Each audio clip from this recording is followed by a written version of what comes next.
कार्यक्रम चालू करूया. मला वाटतं मनीषा ताई आलेल्या नाही आहेत, पण त्या आत्तापर्यंत येऊन आम्हाला सगळं इथे मदत करून गेल्यात. तर मला वाटतं त्याच्यासाठी थांबायला पाहिजे, पण त्या येतील. मला वाटतं आपण चालू करूयात, कारण त्या म्हणल्या होत्या त्यांना थोडासा वेळ लागेल कदाचित. तर मेनली माझ्या निवेदनापेक्षा यांच्या वेळी त्या आल्या तर जास्त चांगलं आहे. तर नमस्कार. रेशीम काठीच्या आजच्या पहिल्या कार्यक्रमात आपल्या सगळ्यांचं हार्दिक स्वागत. आमच्या छोट्याशा प्रत्येक कृतीला वाखाणणारे, भरभरून दाद देणारे, पाठिंबा देणारे, आमचं कौतुक करणारे तुम्ही सगळेजण EBMचे ज्येष्ठ आणि चिरतरुण मित्रमैत्रिणी आमचे, म्हणजे ज्यांचा भरभक्कम पाठिंबा आम्हाला EBMची शक्ती आहे आणि ज्यांचा उत्साह आनंद प्रत्येक कार्यक्रमाचा आमचा प्राण असतो. तशा प्रत्येक तरुण हृदयासाठी EBMM रेशीम गाठी या उपक्रमाचा आम्ही आज श्री गणेशा करत आहोत.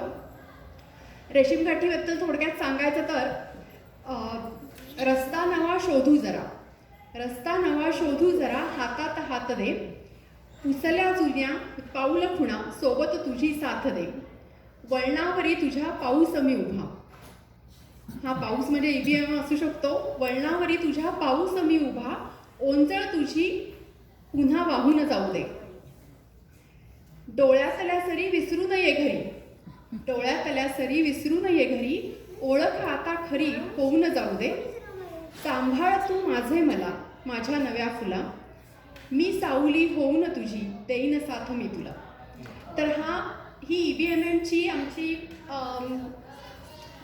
एक तुमच्यासाठी साथ राहणार आहे. थोडक्यात सांगायचं तर एकमेकांना आपण भेटत राहूयात, वेगवेगळ्या कार्यक्रमांचा एकत्रित आस्वाद घेऊयात, एकमेकांचे सहाय्यक, सहकारी, सुखदुःखाचे साथीदार बनूयात. प्रत्येक गोष्ट आपल्या आवाक्यात असेल किंवा नसेलही, पण त्या संबंधीने आपण एकमेकांचे माहितगार होऊयात. सर्वांच्या उत्साहाची, सहभागाची आणि हा ग्रुप पुढे नेण्याची गरज आहे, कारण हा ग्रुप ज्येष्ठांसाठी सांधलेला असणार आहे. तर काही जणांना या ग्रुपचं नाव रेशीम काठी का ठेवलं असा प्रश्न पडेल. तर आपल्याला माहिती आहे, रेशीम हा अतिशय नाजूक, सुंदर आणि कधीही न तुटणारा आणि त्याचा आंतरिक सौंदर्य जपणारा आणि हरवू न देणारा असा धागा असतो. EBMM आणि आमच्या ज्येष्ठांचं असंच काहीसं नातं आहे. जे EBMच्या सगळ्या कार्यक्रमांना आलेले आहेत ते सांगतात की how much we respect, we love and appreciate our seniors. We are ready to do everything for them without any anticipation whatsoever. So हे धागे, ह्या गाठी EBMMचं वैभव आहे. दिंडी पताकांसमवेत वारी विठुरायाच्या दर्शनाला निघालेली आहे आणि आपली रेशीम गाठीची वारी आपण आज सुरुवात करतोय. धागा धागा अखंड विणूया, धागा धागा अखंड विणूया, विठ्ठल विठ्ठल मुखे म्हणूया, अक्षांशाचे रेखांशाचे उभे आडवे गुंफून धागे, विविध रंगी वसुंधरेचे वस्त्र विणेले पांडुरंगाने, विश्वंभरतो विणकर पहिला, कार्यारंभी नित्य स्मरूया, बंधुत्वाचा फिरवित चरखा, एकत्वाचे सूत्र धरूया. रेशीम गाठीकडून तुमच्या काही अपेक्षा असतील तर जरूर आम्हाला कळवा.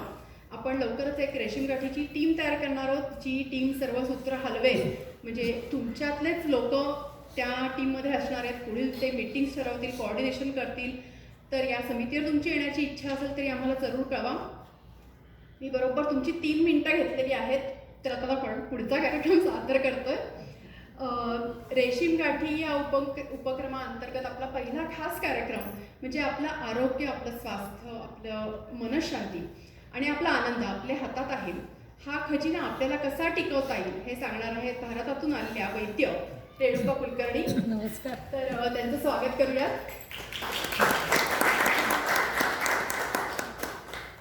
डॉक्टर रेणुका कुलकर्णी यांनी पुणे युनिव्हर्सिटीमधून BAMS पदवी संपादन केली आहे.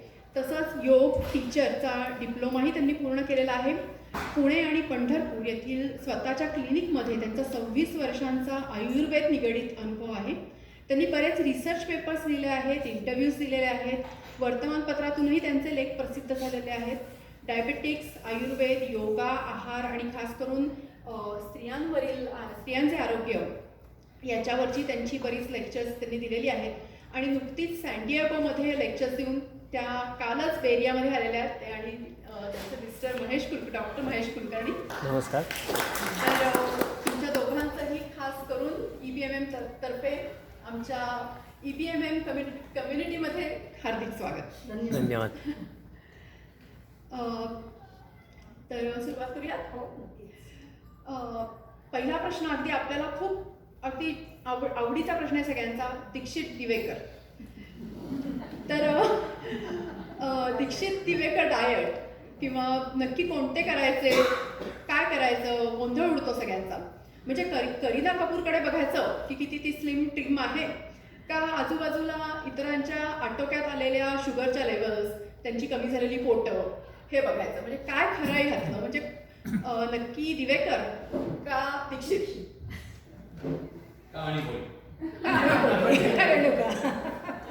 नाही, याच्यासाठी आपण सुरुवातीला एक गोष्ट बोलूया.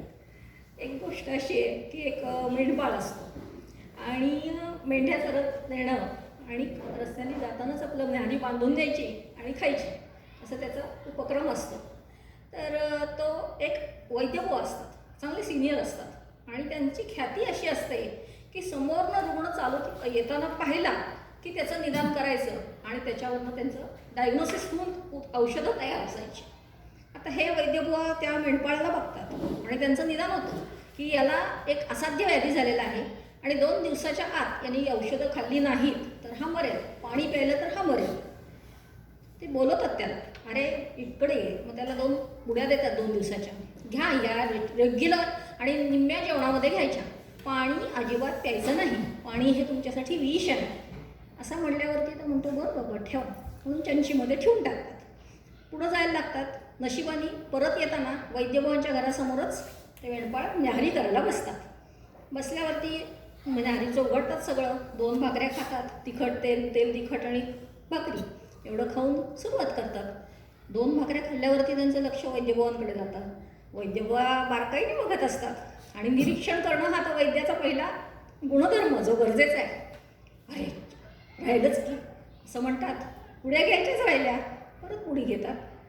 चांगलं म्हणजे 2 भाकऱ्या खाऊन गटागटा पाणी पिऊन झालं असतं, परत पुडी खातात. निम्म्या जेवणात सांगितलं ना, परत अजून 2 भाकऱ्या खाऊन घेतात. झालं, आता झालं, पुढे काहीच होत नाही त्यांना. मतलब काय, तर या ठिकाणी अग्नीचा विचार हा अतिशय महत्त्वाचा आहे. रानावनात काम करणारे, शारीरिक कष्ट करणाऱ्या लोकांचा अग्नी हा चांगला आहे. डायजेस्टिव्ह कपॅसिटी, अग्नी म्हणजे डायजेस्टिव्ह कपॅसिटी, पचनशक्ती. पचनशक्ती चांगली असेल तर तुम्हाला कोणताही आजार होणार नाही आहे. या पचनशक्तीचा विचार हा करणं गरजेचं आहे. मग तो दीक्षित असू देत किंवा दिवेकर असू देत, प्रत्येकजण आपापल्या ठिकाणी योग्यच आहे. आयुर्वेदशास्त्र सांगतं जेव्हा भूक लागेल तेव्हा खावा. शरीरामध्ये सुद्धा एक बायोलॉजिकल क्लॉक आहे. म्हणजे सकाळी तुम्ही साधारण 10 ते 11च्या सुमारास तुमचं सकाळचं जेवण झालं पाहिजे आणि संध्याकाळचं जेवण हे सूर्यास्तापर्यंत झालं पाहिजे, तरच त्याची पचन हे व्यवस्थित होईल. मधल्या आदल्या काळामध्ये तुम्ही भूक लागली आहे तर 4:30ला या. तुमच्या आता या ज्या वयामध्ये आहे, आता आयुर्वेदशास्त्र काय सांगतं तर पहिली 16 वर्ष हे तुमचं वय, लहान मूल जेव्हा ते 16 वर्ष हे त्याची कफाची अवस्था आहे. म्हणजे या काळामध्ये त्याचं पोषण होत असतं. या पोषणाच्या काळामध्ये त्याची बोन्स डेव्हलप होत असतात. मग यावेळेला आयर्नी डब्यामध्ये काय दिलं पाहिजे की ज्यामुळे त्याचं थोड्या ह्याच्यामध्ये पोषण जास्त झालं पाहिजे. म्हणजे समजा भाज्या करतायत तर त्याच्यामध्ये डाळी भिजत घालून त्याची पौष्टिकता वाढवा. कणिक दळून आणताय तर त्याच्यामध्ये सोयाबीन घाला की ज्यांनी पौष्टिकता वाढेल आणि त्यांचं वाढ व्हायला, स्वाभाविकपणे वाढ व्हायला मदत होईल. या प्रकारचा आहार आयांनी दिला पाहिजे. या काळात जर मुलांना कफाचे विकार झाले, ॲलर्जी झाल्या, स्निझिंग नोज सुरू झालं तर ते लवकर आटोक्यात येत नाही असं आमच्या लक्षात आलं. त्याच्यानंतरचा पित्ताचा काळ सुरू होतो, म्हणजे तरुण अवस्था. व्हायलन्स वाढतो, अँगर वाढतो, कोणताही रेस्टलेसपणा असतो, सगळ्या गोष्टी अचीव करायच्या असतात. या काळामध्ये हायपर ॲसिडिटीचा, आम्लपित्ताचा त्रास हा जास्त वाढायला लागतो. मग या काळामध्येच नेमकं स्वाभाविकपणे आंबट, तिखट, तेलकट, भेळ, पाणीपुरी, बर्गर, पिझ्झा हे जास्त खाल्लं जातं. आणि वुमन हेल्थ हा माझा आवडीचा विषय असल्यामुळे मी बायकांना विचारते, नेमकं मेन्सेसच्या दिवसामध्येच तर कंटाळा येतो करायचा, नको वाटतं, म्हणून हेच जास्त खाल्लं जातं. पण या काळामध्ये हे अवॉइड केलं पाहिजे, मेन्सेसच्या काळामध्ये पर्टिक्युलरली बायकांनी, कारण त्यामुळे त्यांच्यातले आजार आता हे दिवसेदिवस वाढत चालले. आणि त्यानंतरचा काळ, साधारण 60 नंतरचा काळ हा वाताचा काळ सुरू होतो. आपण म्हणतो की गाडी आता उतरणीला लागली, आता पोषण नाही आहे. मग आहे हेच आपल्याला जपून वापरायचं आहे. जी आपल्याकडे आहेत या गोष्टी जपून वापरायच्या. मग कधी कधी खूप भूक लागते, कधी कधी भूकच लागत नाही, अशा प्रकारचा काळ हा सुरू होतो. या वेळेला नियमितता, बाकी सगळ्यांचं काय चाललं आहे ते चालू दे, पण आपली जेवणाची वेळ झाली, आपले 2 घास त्यावेळेला पोटात गेले पाहिजेत, तर त्या अन्नाचं पचन. तुम्ही हा अनुभव घेतलाही असेल की आपण वेळेच्या अवेळ झाली, 12चे 1 झाले की नंतर अन्नपचन होतच नाही. म्हणून आपली वेळ ही आपण सांभाळणं हे गरजेचं आहे. म्हणजे मग आपण व्यवस्थित असलो तर घर व्यवस्थित सांभाळू शकतात, सगळेजण आपापलं काम करू शकतात. म्हणजे आपल्याकडे लक्ष देणं या वयासाठी गरजेचं आहे. तू मगाशी मला म्हणलीस की या वयासाठी आहार म्हणून काय दिलं पाहिजे, तर खाण्यामध्ये साजूक तुपाचा वापर जास्त प्रमाणामध्ये ठेवा, कारण हे वय आता वाताचं होत चाललं. याच्यानंतर दुसरं म्हणजे शरीराला नियमितपणे आंघोळीच्या आधी एक 10 मिनटं तेल लावा, कोणत्याही प्रकारचं. सगळ्यात चांगलं म्हणाल तर सिसेम ऑइल, तिळाचं तेल. इथे ॲल्मंड ऑइल, ऑलिव्ह ऑइल मिळतात. कोणतंही तेल वाताच्या विरुद्ध पहिल्या प्रथम तेल. म्हणजे तुम्हाला एजिंग थांबवायचं आहे तर पहिल्या प्रथम तेल लावणं सुरुवात केली पाहिजे. आंघोळीच्या आधी सगळ्या अंगाला तेल लावायला सुरुवात करायची. हृदयाच्या दिशेने सगळीकडनं तेल लावायचं ते हृदयाच्या दिशेने. साबणाचा वापर टाळायचा. मग त्याच्याऐवजी काय वापरायचं तर डाळीचं पीठ, मसुराच्या डाळीचं पीठ, त्रिफळा चूर्ण, शिककाई यासारख्या गोष्टी तुम्ही वापरा, कारण तो एक जो प्रोटेक्टिव्ह लेअर स्किनवरती आहे तो आपल्याला ठेवणं गरजेचं आहे. मग वातुळ पदार्थ शक्यतो टाळा. तर वातुळ पदार्थ म्हणजे कोणते, तर तुम्हाला लक्षात येत असणार की हरभऱ्याची डाळ, कोणतेही लेंटिल्स हे खाल्ले की ते पचायला जड होतात, त्यांनी गॅसेस वाढतात. पालेभाज्या, सॅलेड्स आता इथे खूप अवेअरनेस आहे की लेट्यूस खावा, सॅलड्स खावा, पण एक तर आधी दाताचा प्रश्न असतो, त्यामुळे ते चावलेही जात नाहीत आणि त्याचं पचनही व्यवस्थित होत नाही, त्यामुळे गॅसेस हे वाढायला मदत होते. त्यामुळे जे शिजवलेलं आहे आणि गरम आहे हे अन्न खावा. इथे मी बघितलं की फ्रीज केलेलं खाणं आणि टींड केलेलं खाणं हे जास्त प्रमाणात आहे. शक्यतो आपल्या आयुर्वेदामध्ये काय सांगितलं आहे की 48 मिनिटामध्ये खावा. शक्य नाही, आज प्रत्येकजण बाहेर काम करत आहे, तर सकाळचं केलेलं संध्याकाळपर्यंत खावा, पण आजचं उद्या नको. म्हणजे 8 दिवसाची खिचडी करून ठेवली आहे आणि रोज थोडी काढली गरम करून खाल्ली आहे, हे नको आहे. माझ्या परदेशातल्या ज्या विद्यार्थ्यांनी मी बघून आले तिथे ते अशा करतात, खिचडी खा सांगितलं, डिटॉक्सिक खिचडी 8 दिवसाची करून ठेवायची. मी रोज खिचडी खाते, अरे पण कशी, तर अशी काढून हेही विचारावं लागते. म्हणजे त्यातली प्राण एनर्जीच गेली ना. आज तुम्ही सगळेजण ज्यातनं आलाय, ज्या पिढीतनं आहात, तिथं तुम्ही सगळं ताजं करून खाल्लेलं आहे आणि खायला घातलेलं आहे. त्यामुळे तुम्हाला यातला जोग जो आहे किंवा जे काही समज असं वाटतंय, आणि मग डिसिजेस स्वाभाविकपणाने वाढत चाललेत. कोणते वेगवेगळे कॅन्सरसारखे डिसिजेस खूप मोठ्या प्रमाणात या देशामध्ये. ऑटोइम्युन डिसिजेस आहेत, वेगवेगळ्या प्रकारच्या सांधेदुखीचे सारखे वेगवेगळे त्रास आहेत. हे त्याची कारणं आहेत की pre cooked, tinned, easy to eat, ready to eat यासारखी प्रकारचे अन्न ही त्याच्यामध्ये येत आहेत. इथं मला एक चांगली गोष्ट आवडली. मला इंडियन ग्रोसरीमध्ये मी गेले होते, तर दुधाचे वेगवेगळे प्रकार आहेत. इंडियामध्ये आपण दूध वापरतोय, म्हणजे मुलींना पण दूध पिऊ नका असं सांगायची वेळ आली आहे. का तर त्यांच्याकडनं एखाद्या फर्टाईल मशीनसारखं, दूध देणाऱ्या यंत्रासारखं त्या गाई म्हशींना हार्मोन्सची इंजेक्शन टोचली जातात आणि मग ती हार्मोन्स त्या दुधामध्ये येतात. 8-9 वर्षाच्या मुली हल्ली मेन्सेस यायला लागल्यात. माझ्याकडे एक मुलगी आली होती, गोड मुलगी होती, 8 वर्षाची मुलगी, पण तिचे मेन्सेस सुरू झाले होते. आपण म्हणतो की आयुर्वेदाला साईड इफेक्ट नाहीत. कसे नाहीत साईड इफेक्ट? चुकीच्या पद्धतीने आणि चुकीची औषधं वापरली तर त्याचे साईड इफेक्ट हे नक्की होतात. त्या मुलीला मेन्सेस 8व्या वर्षी आले म्हणून आई तिला घेऊन गेली आणि 21 दिवसांनी येत होते म्हणून एका ह्यांच्याकडे घेऊन गेल्यावर त्यांनी तिला सांगितलं की मेन्सेस येत आहेत, ओसी पिल्स द्या. त्यांनी तिला 3 महिने ओरल कॉन्ट्रासेप्टिव्स दिल्या, दिवस न राहण्याच्या हार्मोन्सच्या गोळ्या दिल्या. 8 वर्षाच्या मुलीला किती तिच्या शरीराची हानी केली. मग त्याच्यानंतर आईलाच असं वाटलं की हे चुकतंय, म्हणून आई त्यांच्याकडे गेली, म्हणली काहीतरी आयुर्वेदिक द्या. त्यांनी तिला ॲलोवेरा ज्यूस घ्यायला सांगितलं. आता ॲलोवेरा ज्यूस आपल्याला असं वाटतं की त्याचा काय साईड इफेक्ट आहे, काहीच नाही. पण ॲलोवेरा ही कुमारी म्हणून आहे जी रजप्रवर्तन करते. तिचे जे 21 दिवसांनी मेन्सेस येत होते ते 12 दिवसांनीच यायला लागले. आता काय करायचं, मुलीला पॅड घ्यायचं सुद्धा सांगता येत नव्हतं, समजत नव्हतं. आई रडायला लागली, क्लिनिकमध्ये आली. हे चुकीच्या पद्धतीने तेच औषध वापरलं तर त्याचा त्रास होणार आहे. असं नाही आहे की जे मी आता पुढं काही घरगुती उपचार सांगेन, पण ते योग्य वेळेला योग्य परिस्थितीमध्येच करा. आणि कुठं थांबायचं हे पण प्रत्येकाच्या लक्षात आलं पाहिजे. चुकीच्या पद्धतीने, चुकीच्या प्रकृतीला, चुकीच्या आजाराला जर घरगुती उपचार केला गेला तर त्याचा नक्कीच त्रास हा होणार आहे. त्यामुळे हे सांभाळून वापर करा याचा. आणि नाही होते म्हटलं तर वेळेवरती डॉक्टरकडे जाणं हेही तितकंच गरजेचं आहे. आता आपण अग्नीचा विचार करत होतो. आता सध्याच्या परिस्थितीत बघितलं तर तुमच्यापेक्षा आमच्या जनरेशनमध्ये फार की जेवण झालं की आईस्क्रीम खाणं, डेझर्ट्स खाणं, अरे कधीतरी बघितलं का हो, हत्ती आहे, जेवण झालंय, मग मी जातो आता आईस्क्रीम खातो, कधीच नाही करत. आपल्याकडे घरात आता सगळ्यांच्या, मी इथं बघितलं इथं प्रमाण जास्त आहे पेट्सचं, म्हणजे कुत्री मांजर अशी पाळली जातात. तुम्ही बघितलं का त्यांचं जर पोट बिघडलं असेल तर बाहेर ते लॉनवर जातात, लॉन खातात, उलटी करतात जे जास्तीचे ते, आणि त्यांना भूक न लागते तोपर्यंत ते पडून राहतात एका कोपऱ्यामध्ये. म्हणजे भूक लागली नाही तर ते खात नाहीत. आणि आपल्याकडे काय होतं, अगं आज जरा मला भूक नाही वाटत आहे, चांगलं चमचमीत काहीतरी खायला करतो. म्हणजे ह्याच अग्नीचा विचार न करता अधिकाधिक तिला खाल्लं जातं की ज्यामुळे पुढे आजारपण येतात. कित्येक वेळेला कित्येक ताप जुलाब हे केवळ लंघनाने सुद्धा बरे होतात. लंघन करा, काही न खाता गरम पाणी प्या, त्यांनी तुमचे आजार बरे होतात. पर्टिक्युलरली जुलाब आणि ताप या गोष्टींमध्ये लंघन केलं तर त्याचा खूप चांगला उपयोग होतो. आणि लंघन हे चांगलं शस्त्र आहे. म्हणजे आपण पण उपवास करतो, एकादशी करतो, पण इतकं काही खातो की त्याचा काही दुप्पट खाशी असा प्रकार होऊन जातो की शरीराला त्याचा त्रासच होतो. दुसऱ्या दिवशी हमखास त्रास होतो, ॲसिडिटी होते, डोकं दुखतं, उलट्या होतात, हे बघायलाच मिळतं. नवरात्रामध्ये बायका उपवास करतात, 9 दिवस उपवास करतात, अगदी सलाईन लावायची वेळ येते, पण तरी उपवास का करतातच. असाही उपवास आयुर्वेदाला अपेक्षित नाही. उपवास म्हणजे विश्रांती. आता एक नवीन प्रकारचा उपवास करावा असं एक मला वाटतं बरं का नेहा. म्हणजे काय की हे इंटरनेट बंद करावं. एक दिवस उपवास म्हणजे काय करावं, वायफाय बंद करावं, म्हणजे सगळ्यांनाच शांतता. काय झालं, या इंटरनेटमुळे वेवरिंग ऑफ माइंड हे आपल्यापेक्षा नवीन पिढीचं जे यंग जनरेशन आहे यांचं फार वाढत चाललं आहे. म्हणजे त्यांना कॉन्सन्ट्रेशन करणं हे फार अवघड होत चालले दिवसेंदिवस. एका विषयावर स्थिर राहू शकत नाहीत.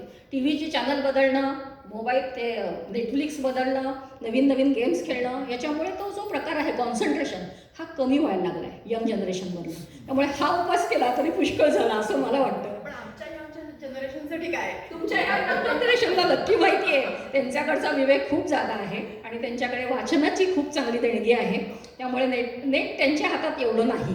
म्हणजे किती थांबायचं आता. हां, या नेटमुळेच ते आज इथपर्यंत आले, हे तितकंच खरं. म्हणजे पण ही टेक्नॉलॉजी चांगल्या प्रकारे वापरायची आणि कुठपर्यंत वापरायची हे त्यांना नक्की माहिती आहे.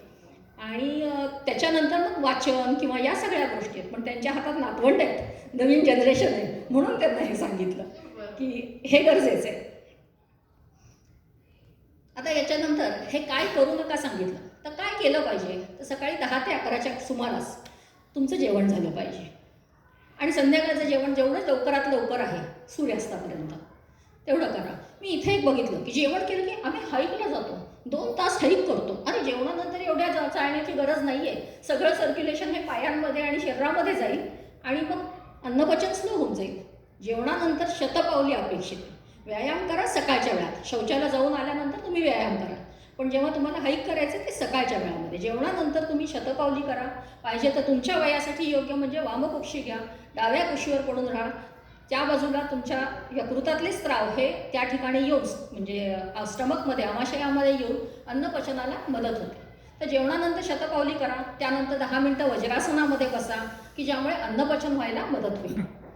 हे अन्नपचन सुरळीत होण्यासाठी तुमचं जे खाणं आहे ते खात असताना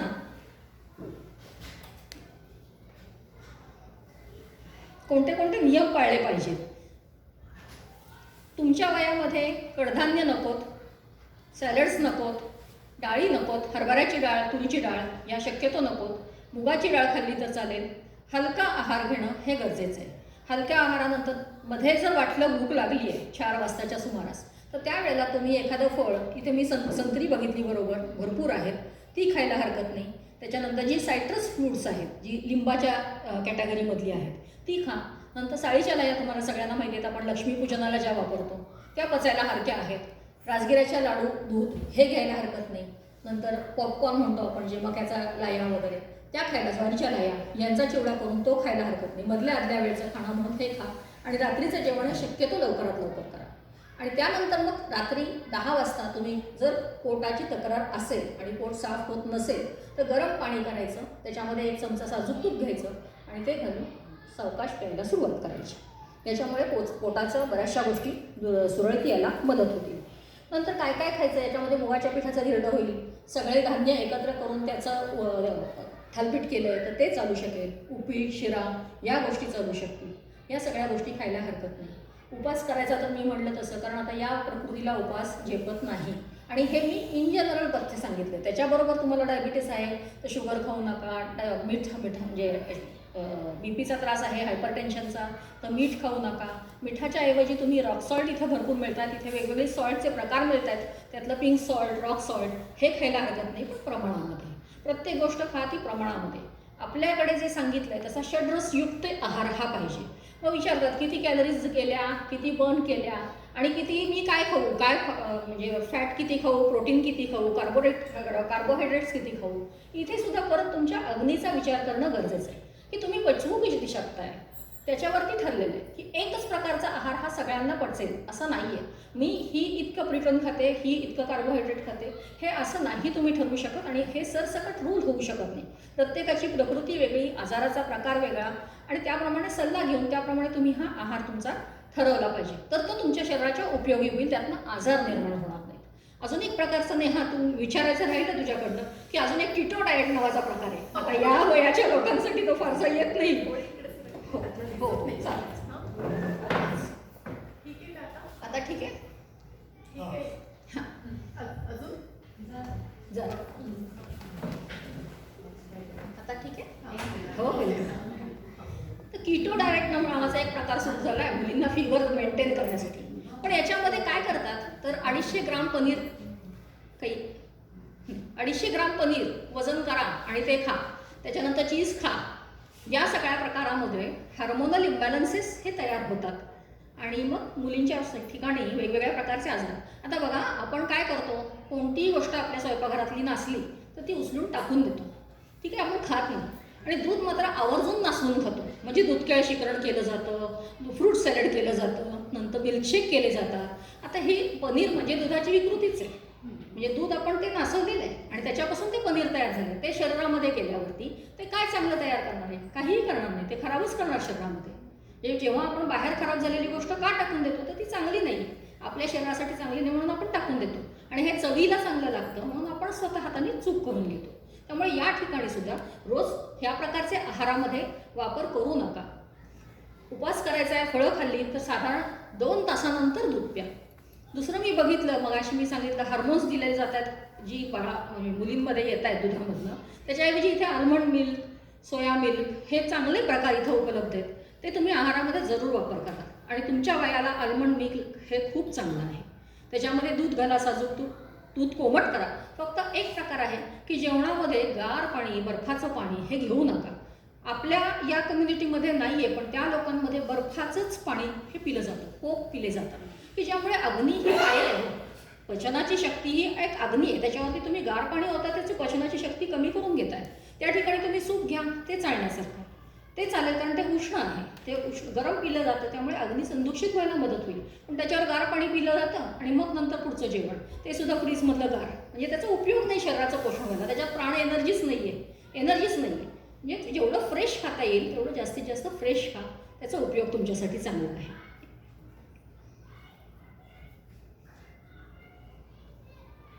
फुलके खायला हरकत नाही, फुलक्यामध्ये तुम्हाला त्रास नाही त्याचा काही. साजूक तूप भरपूर खा, त्याच्यातही काही प्रॉब्लेम नाही. या सगळ्या ठिकाणी तुम्हाला सांगितलं त्याप्रमाणे पचनशक्तीचा विचार करणं हा जास्त गरजेचं आहे. आता जर कोणाला पोटाची तक्रार असेल तर मी एक घरगुती उपचार सांगते. फार क्रॉनिक कॉन्स्टिपेशनचा उपचार जरी त्रास असेल तर याचा दीर्घकाळ वापर केला तर त्याचा उपयोग चांगला होतो. आपण ज्या चिंचा वापरतो घरामध्ये, त्या चिंचेचा कोळ 1 वाटी घ्यायचा, 2 वाट्या हे आपलं घरातलं तेल घ्यायचं, फाटतो ते, आणि 4 वाट्या पाणी घ्यायचं, आणि ते एकत्र शिजवत ठेवायचं. शिजवून फक्त तेल शिल्लक राहिलं, खाली साका बसला की ते तेल गाळून आपल्या वाटलीत एखाद्या भरून ठेवायचं, आणि रोज रात्री झोपताना 2 चमचे किंवा 10 ml तेल घ्यायला सुरुवात करायचं. आज घेतलं आणि उद्यापासून लूज मोशन्स होतील अशी अपेक्षा करू नका, पण ह्यांनी कोठ्याला हळूहळू कोरडेपणा जाऊन तिथे ओलसरपणा यायला लागतो आणि शौचाला साफ व्हायला लागते. हा आमच्या ट्रॅडिशनमधनं आलेला पाठ आहे, पण याचा उपयोग चांगला होतो. हे तयार झाल्यानंतर या 3 बोटाची 1 चिमूट आपण सैंधव टाकायचं. सैंधव म्हणजे पातेलं, काळं मीठ, तर ते टाकायचंच, म्हणजे ते चिंचा लवण तेल या नावाने ते होतं. रोज रात्री झोपताना 2 चमचे सांगते. आणि आम्ही साईटवर सुद्धा आमच्या टाकू हो, नक्कीच. नंतर विचारून हो. प्रिपरेशन हो हो चालेल. 1 वाटी चिंचेचा कोळ, म्हणजे चिंच भरपूर घ्यायची, पहिले धुवून टाकायची, त्याच्यानंतर कोमट पाण्यामध्ये ती भिजत ठेवायची. आपण जसं याच्यासाठी चिंचेची चटणी करण्यासाठी वगैरे जसं काढतो, तो कोळ काढून घ्यायचा, तो गाळण्याने गाळायचा, तो मोजून 1 वाटी झाला पाहिजे. त्याच्यामध्ये 2 वाट्या आपलं तेल घालायचं, तुम्ही जे खाण्याचं तेल घरात वापरता ते तेल, आणि 4 वाट्या पाणी घालायचं आणि ते शिजवत ठेवायचं बारीक गॅसवरती. ते शिजून त्यातलं पाणी संपून गेलं, तेल राहिलं, ते चटचट वाजतं मध्ये, त्याच्यानंतर पाणी फक्त तेल राहिलं की ते तेल गाळून बाटलीत भरून ठेवा आणि रोज रात्री झोपताना 2 चमचे, नसेल तर तुमच्याकडे मेजरिंग हे असेल तर 10 ml हे गरम पाण्याबरोबर घ्यायचं. तेल तोंडात टाका, वर गरम पाणी प्या, आवडत असेल त्यात घालून घ्या, पण ते तेल आणि पाणी असं प्या. आत्ता 2 दिवसापूर्वी मी सॅन डिएगोमध्ये गेले होते, एक कन्सल्टेशन करत होते. ती बाईनी मला अगदी लाजतलं, 59 वर्षांच्या बाई होत्या. मी म्हणे सेना पाथ रोज घेते, म्हणजे सेना टी म्हणत होती ती. सेना म्हणजे आपली सोनामुखी. लोकांना आपल्या इथेही सवय आहे बघा, कायम चूर्ण घेतात. कायम चूर्णामध्ये ही सोनामुखी आहे. याने तेवढ्यापुरतं तात्पुरतं बरं वाटतं, पण नंतर इतकी वृक्षता येते आतड्याला की पूर्ण खडे बनतात, की जे खडे पास होणं सुद्धा अवघड होऊन जातं. त्यामुळे आधी आतड्याची शक्ती कमी झालेली असते आणि त्यात ते खडे होऊन साठून बसले तर त्याचा त्रास वृद्धांना जरूर होतो.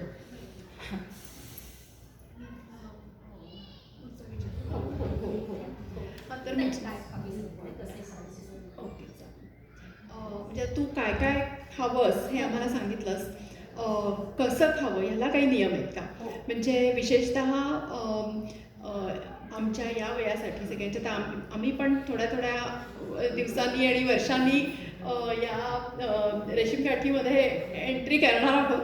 तर या सगळ्यांसाठी काही आहे का खास? नक्कीच सांगते. आणि आम्ही म्हणू नकोस, आपण म्हणूया.